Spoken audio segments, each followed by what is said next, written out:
Before I became a part of the light reading family, I had spoken often with Adi Kishore, interviewing him as a journalist for his expertise in the video field, and I very much wanted to make his research part of this general session because I think you're going to find it very interesting and groundbreaking in some respects. So I think you're going to find this is he's going to be presenting a consumer survey that he's done, and again, you'll have a chance to then ask questions if you want to afterwards of Adi or the analyst panel that follows. So, Adi.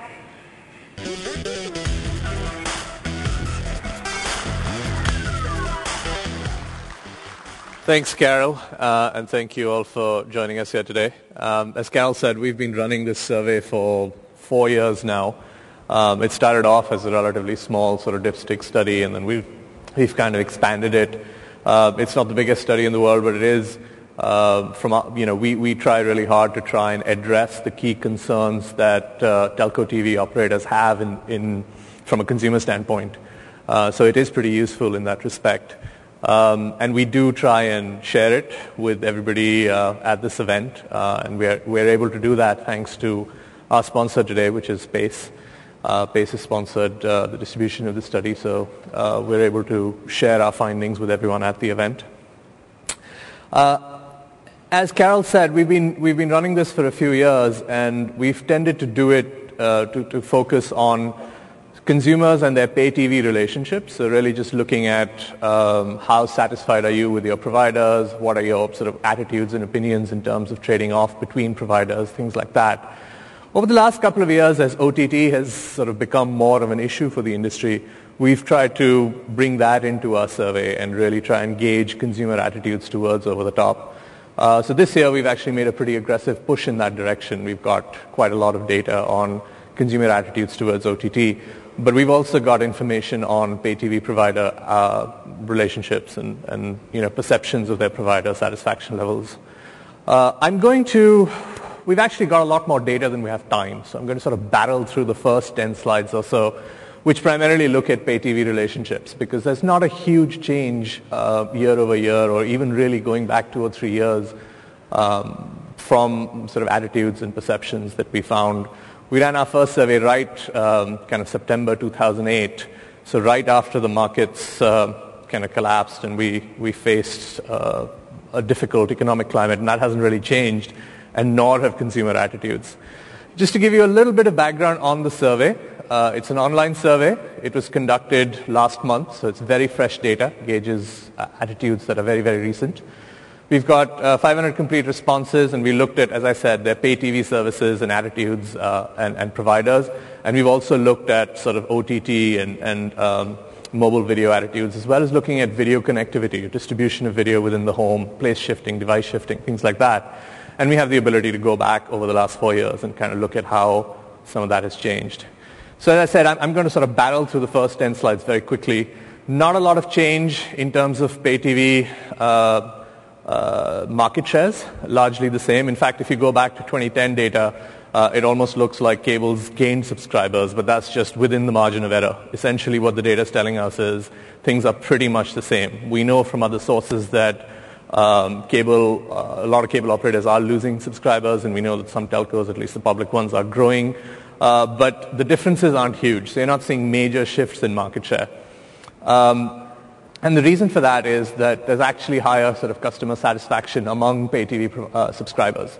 They're reasonably satisfied with what they've got. They're staying with their subscribers. 40% have been with their pay TV provider for 5 years or more.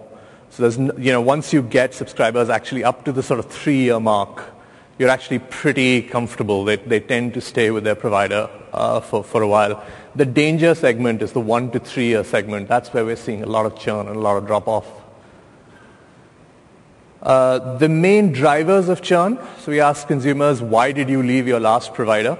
And the reason remains consistent. It's either moving, unavoidable churn, or the cost. And that's going to be a recurring theme. There's immense price sensitivity, and cost is really a major driver for a lot of activity. But if you just go down to kind of the lower middle, it's hard to sort of point with 2 screens, but if you go, down towards the middle, you see poor customer service gets about 15%, 14.4% left their last provider because customer service wasn't very good. That's an important factor to keep in mind. I mean, clearly cost is driving a lot of activity in this market, but customer service is an important criteria, and we'll see that in data as we go through the presentation. So again, why did you pick your current provider? Again, straight bundled price or discounts. If you go down to the bottom, almost 50% picked, if you add those two segments together, the bundled price and the discount, you're actually looking at almost 50%. That decision is being driven by cost in some way. But if you go right to the top, you can see about 11% actually chose their provider because he offered better digital services. So that's, that offers some hope for applications, advanced TV services, new digital technologies. It is starting to have an impact. The flip side of that argument, unfortunately, is if you look at this, this is the rating of the current pay TV provider, just the top two, so excellent or good. And you can see that on the advanced services criteria, that's the last bar, customers are actually pretty happy with the advanced services that their current pay TV provider is offering them. So it's not a huge driver of churn there. But again, if you look at what ranks low, it's price, obviously, that's certainly low, but also customer service that dips below the sort of 75% mark. So in general, customers are pretty happy with their pay TV provider, but the areas that are a little sensitive are customer service and clearly price. Price is driving this immense price sensitivity. The bad news for, I think, TelcoTV providers is that the low-hanging fruit, the pool of extremely dissatisfied customers is quite small. There's relatively few that are very likely to churn. But still, you're looking at about 8 to 10% pretty consistently over the last 4 years. So it's not, there is a group that can be attacked in terms of being able to pull them away from incumbents. I show this slide every year, and it's pretty consistent, and it never looks any better. But this is kind of just the most sort of extreme way of underscoring price sensitivity in the market. Consumers are very, very sensitive about price. And when you ask them what would make you change providers, it's price of the bundle or it's price of pay TV service. Those are the two things that are basically, the carrot that'll get a subscriber to move. So we've seen there's some sensitivity around customer service. There's some interest in advanced digital services. But really the big driver in this market is price. There's massive price sensitivity. I've been, covering this area for about 12 years now, and I've been running surveys of various kinds of US pay TV subscribers. And the data that this kind of, clean split where it's cost and pretty much nothing else is extreme. So the economic climate is certainly having a pretty significant impact on pay TV opinions and attitudes. And this carries through even into the bundle. So yes, there's extreme price sensitivity for television, but there's also price sensitivity overall for communication services. The big driver for bundling is cost-driven. Okay, so that was kind of the pay TV segment, and as I said, I'm going to go through it very, very quickly. We can take a little more time now and just slow down and look at some of the trends on the OTT side. This data is new for the most. We've asked some of these questions in the past, but for the most, we've really tried to gauge consumer attitudes towards a whole host of new emerging services. So one area we looked at is just kind of in-home connectivity and looking at connected services. And as you can see, the broad majority of consumers are interested in a whole host of options. So multi-room, been successful with a lot of service providers already that have deployed it. Clearly, there is a sort of consumer response to the value proposition. Consumers are also interested in device shifting, being able to view content on multiple devices within the home. Place shifting, get remote access to their pay TV services as well as their content stored on the DVR. There's also interest in integrating internet video services onto the television, and we've got a little more data that'll look at that as well. And then, interestingly, we've been looking at video conferencing for many years, and it's typically ranked fairly low, but it's starting to become quite an interesting application for consumers now. I think the key is sort of the emergence of things like video Skype and FaceTime, but also just being able to shoot and post videos online and see yourself on the internet or on the PC. Again, a lot of the attraction is sort of doing this across devices rather than doing it on a specialized phone or even just the PC. I think, we've seen this trend through a number of data sources. Internet video is growing. People are watching more video consistently. The big driver of growth is actually that final sort of segment of the audience, the often category, because they're not just viewing it a few times a week, they're viewing it several times a day. The number of videos that they're viewing is growing, and the duration of the videos that they're viewing is increasing. So there's substantial growth in this area. I think the more interesting sort of element of this is actually what kind of video content they're watching. And if you take user-generated content, that's about 50%, but the professionally produced content is actually getting close to about 50% now. So there's almost a sort of 50-50 split between user-generated content and the more professionally produced, higher quality, higher resolution kind of content. And obviously, movies and TV shows are, from a market shift standpoint and from a network bandwidth standpoint, that's the kind of content that's really going to have an impact on pay TV providers. So that is growing. Viewership of that is growing, and that's actually more significant than just increases in video viewing. This sort of goes back. We had a question earlier on integrating internet video into the TV experience, and we asked another one that said, hey, if you specifically look at things like Netflix or Hulu Plus, kind of premium internet content, and we were able to integrate that onto the television, are you more likely to pick that provider? And at a price point of $5 per month, there's certainly pretty high interest from, so 20% said they were much more likely, or just under 20%, and then another 40% are somewhat likely. So there's quite a lot of interest from the subscriber base in looking at actually adding some of this OTT content onto their television experience. And there might be an opportunity for TV providers to try and link in some over-the-top services and get them onto the television. We also asked what really frustrates you about internet video. What is the most frustrating aspect of the internet video experience? And interestingly, it's actually delays. So it's the delays in buffering that is by far the most important, the most frustrating aspect of it. Nobody likes to wait. But it's also other delays, things like pre-roll commercials actually ranked second. So if you're an advertiser and you're looking at running pre-roll commercials on internet video clips, that's one of the biggest irritants for consumers. In general, the other sort of interesting thing actually is if you look at the absolute bottom, you've got pixelation, and that ranks as quite important. But low resolution is not a very serious concern. So that's kind of interesting. It means that consumers have a fairly high threshold for video degradation. They'll watch fairly low quality video on their as part of their sort of OTT viewing. But once it sort of actually starts to pixelate, that's not acceptable. So there's kind of a threshold which you can't kind of fall below. This also was kind of an interesting question because I think the perception has been that if video quality deteriorates, consumers are more likely to blame their service provider than anybody else.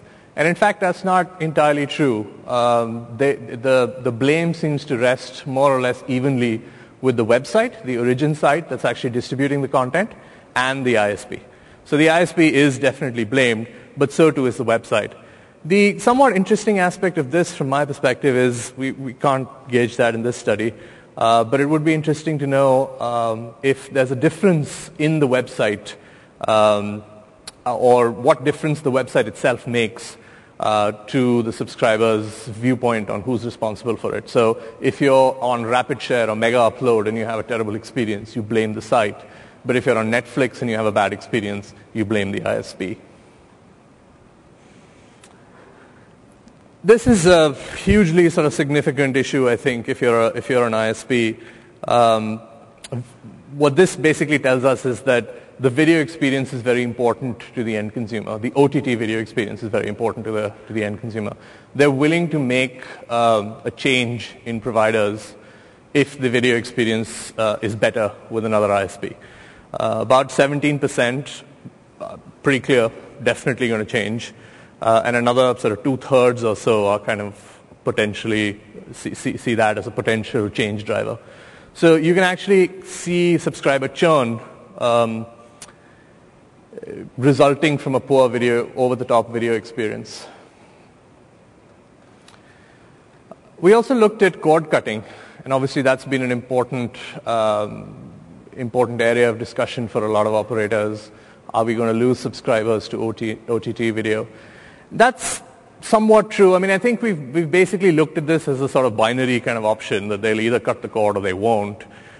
In reality, I think if you offer more options, you start to see kind of a spread in the opinions. So you can see about 6% have already canceled their pay TV service. But keep in mind that pay TV is about somewhere between 85 and 88% of U.S. households have pay TV.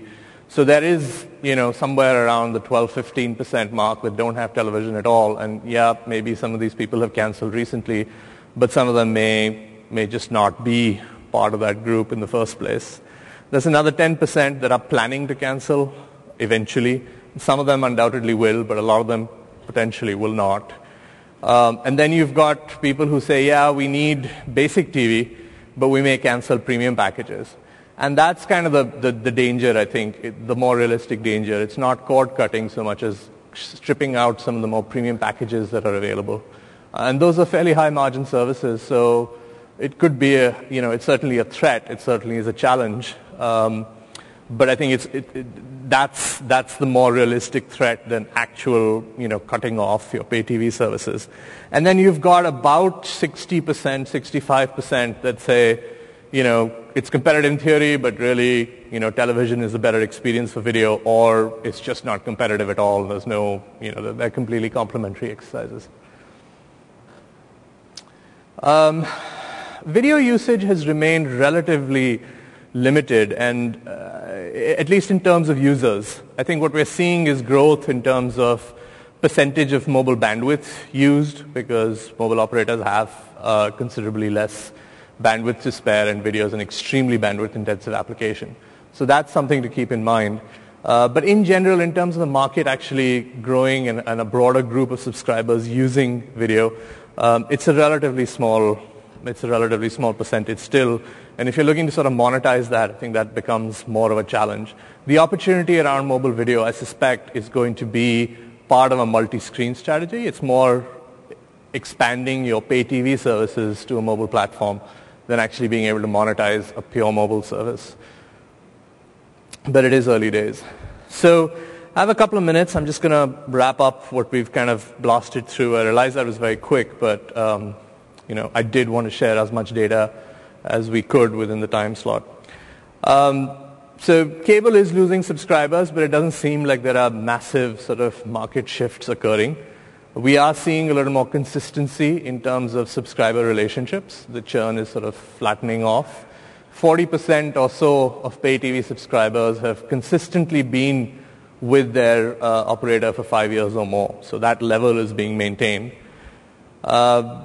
Subscribers are generally rating their providers across criteria, excellent to good. About 75 to 80% are rating their subscribers excellent to good across criteria. Though clearly satisfaction with price is markedly lower. There's a relatively small pool of extremely dissatisfied pay TV subscribers that are actively looking to churn. But they're there. There's about 8 to 10% which can be attacked. The main drivers for churn today are cost and move, unavoidable churn. But there are other issues that are sort of popping up. Quality and reliability of service, programming choices, customer service in particular pops up in a couple of different questions. So it seems like a sustained issue, even if it's not as important or as much of a driver as price. Consumers are interested in a lot of connected services, device shifting, place shifting, multi-room DVRs, even multi-device video conferencing is attractive. There are opportunities for additional services to be rolled out. On the OTT front, it's growing. It's growing fairly rapidly, but we're also seeing a shift from UGC to professionally produced content. That's higher bandwidth, higher resolution, but also higher quality in terms of the content itself, and has more of an impact or is more of a threat to the pay TV experience. Internet video is rated quite highly, or the internet video experience, I should say, is rated quite highly by consumers. They are, nearly 20% are much more likely to pick an ISP if internet services are integrated into the pay TV package, and 17% would actually switch to an ISP that offered a better video experience. Interestingly, it's not always the ISP's fault. People do blame the website, and that's worth remembering, but it may be dependent on the type of website, and they may blame the ISP for better branded sites offering a poor experience. We don't anticipate dramatic sort of cord cutting. There probably will be some, but we don't think it's huge. But we do anticipate cord shaving to be more of a threat. There's a threat to premium services and kind of higher end services. Mobile video usage is still relatively limited, at least in terms of the number of people doing it on a regular or often basis. And we're actually seeing, this isn't something that we included, but this is something that we have seen from the data. There's actually more activity on the cellular network overall than on Wi-Fi. So more people are watching video using dongles, air cards, smartphones, rather than using Wi-Fi. That's it from me. I know we've got a panel coming up shortly where we'll look into some of these issues in a little more depth. I wanted to thank you all for attending and also thank our sponsor, PACE, for sponsoring this presentation. Thanks very much. I'll hand it back to Carol now.